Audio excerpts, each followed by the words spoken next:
हरे कृष्णा, राधे राधे। दोस्तों, आप सब कैसे हैं? राधा रानी और लड्डू गोपाल की कृपया आप सब पे सदा ही बनी रहे। आज के वीडियो में मैं आपके साथ शेयर करने वाली हूँ सोमवती अमावस्या की पूजा कैसे करें। सोमवार को पड़ने वाली अमावस्या को सोमवती अमावस्या के नाम से जाना जाता है। सोमवती अमावस्या महिलाएं अपने पति की दीर्घायु के लिए करती हैं। सोमवती अमावस्या पर पूजा करने से जीवन में सुख समृद्धि आती है। सोमवती के दिन पूजा करने से ग्रह और पितृ दोष में मुक्ति मिलती है। इस दिन पीपल के नीचे विधि विधान से पूजा करने का विशेष महत्व माना जाता है। तो आइए दोस्तों, वीडियो स्टार्ट करते हैं, देखते हैं कि पूजा कैसे करते हैं। सोमवती की अमावस्या की पूजा करने के लिए सबसे पहले पीपल वृक्ष को जल चढ़ा देंगे हम, क्योंकि किसी भी देव वृक्ष की जब हम पूजा करते हैं तो सबसे पहले हम जल चढ़ाते हैं। तो यहाँ पर मैंने जल चढ़ा दिया है, जिसे सिंचना भी कहा जाता है।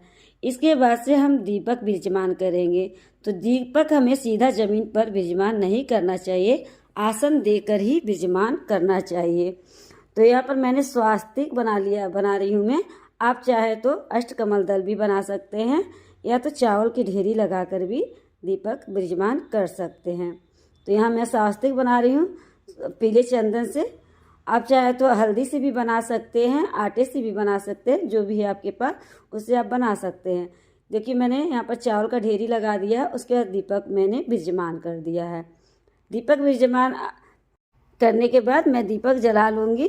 तो देखिए, आपको दीपक जो जलाना है उसकी बाती आपको कलावे से ही बनानी है, क्योंकि रुई का इस्तेमाल सोमवती अमावस्या के दिन हमें नहीं करना है। तो इसलिए कलावे से ही आप बाती बनाइए दीपक का। आप चाहें तो तिल के तेल से भी जला सकते हैं दीपक, या तो घी से भी आप जला सकते हैं। अब देखिए, अपन हमने बनाना है हमें आटे और हल्दी से मैं बना रही हूँ। आप चाहे तो घर से आटे भी सान के ला सकते हैं बिना नमक का। तो सोना धोबन का चित्र बनाने के लिए मैं अपन बना ली हूँ। तो यहाँ पर मैं सोना धोबन का चित्र बना रही हूँ। किसी किसी के यहाँ इसे सोमा धूमर भी कहा जाता है, किसी के यहाँ सोना धूमर भी कहा जाता है। तो यह सोमा धूमर का चित्र बना रही हूँ। तो आप इस तरह से बना सकते हैं, जैसा भी आकृति आप देख के बना सकते हैं। जिस तरह से आपको आता है उस तरह से आप बना सकते हैं। मुझे जिस तरह से आ रहा है मैं उस तरह से बना रही हूँ।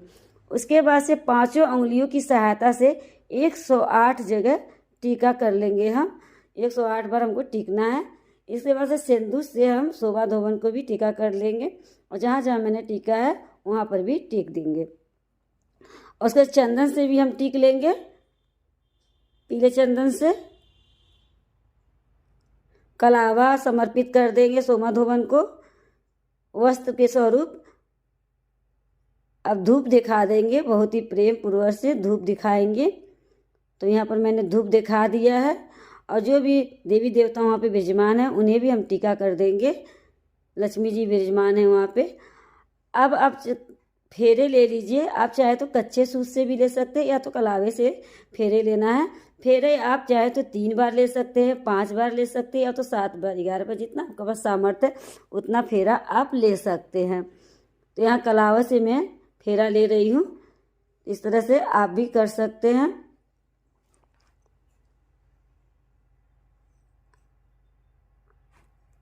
तो दोस्तों, इस पूजा को हमें सुबह ही करना रहता है, तो इसलिए सुबह ही जल्दी कर लीजिए, क्योंकि जब तक पूजा नहीं होती है तब तक हमें अन्न जल ग्रहण नहीं करना है। इसलिए हम पूजा सुबह ही कर लेंगे। यहाँ पर शोभा धोवन को हमने सुहाग का सामान समर्पित कर दिया है। जितना आपके पास सामर्थ्य है उतना सामान आप समर्पित कर सकते हैं, 5, 7, 11 जितना भी है आपके पास। प्रसाद में हमने कुछ ऋतु फल ले लिए हैं, मीठा ले लिया, ड्राई फ्रूट ले लिया है।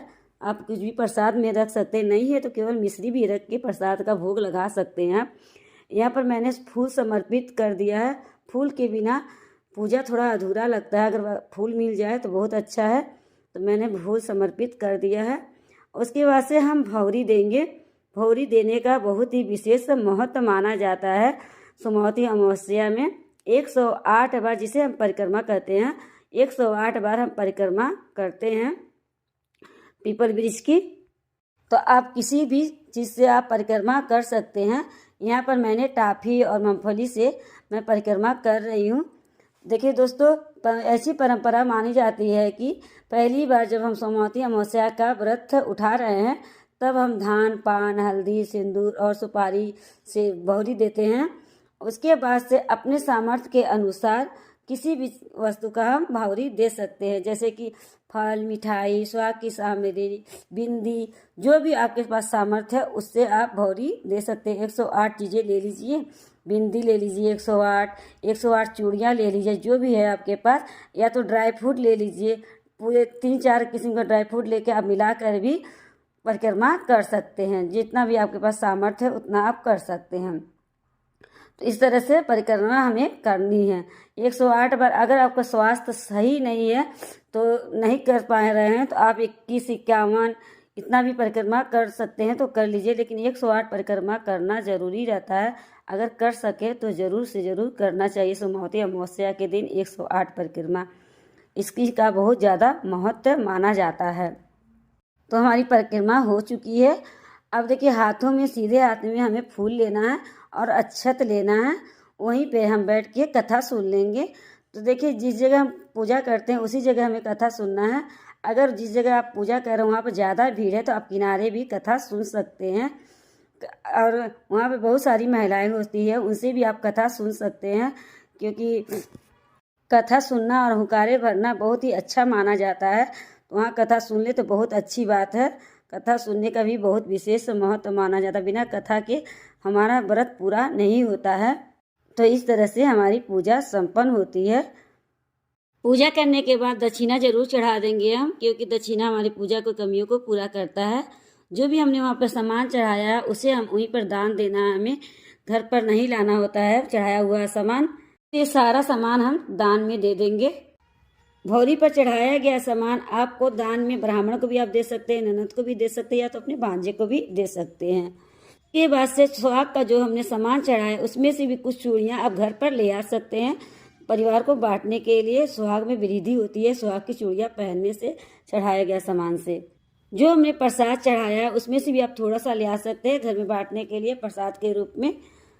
तो इस तरह से आप कर सकते हैं। छोटा सा वीडियो आपको कैसा लगा, अच्छा लगा हो तो लाइक, कमेंट, शेयर कर दीजिए। अगले वीडियो मिलते हैं। राधे राधे।